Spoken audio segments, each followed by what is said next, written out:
Spiritual maturity is not measured by power or your gift. It is measured by your love.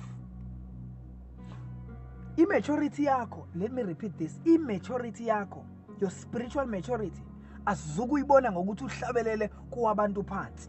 Ayizuvela ngokuthi ushumayele ama-revelations awu-17 per minute. Ayizuvela ngalokho ukuthi ushumayele izinto ezisikreke ukhakhaya, but your spiritual maturity is measured by how you love others.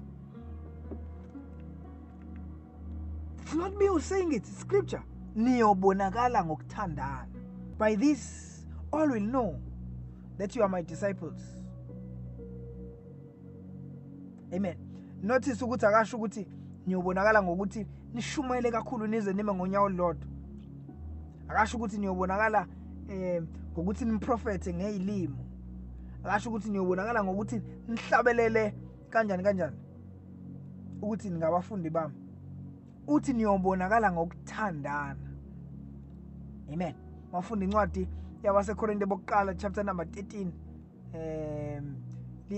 Isihloko sakho sithi ukudunyiswa kothando. Kuyakhulunywa lapho. Kuthiwa noma ungakhuluma ngezilimi eziningi, noma ungahlabela, noma ungaprofeta, noma ungathini, zonke lezi zinto ezibukeka zipowerful.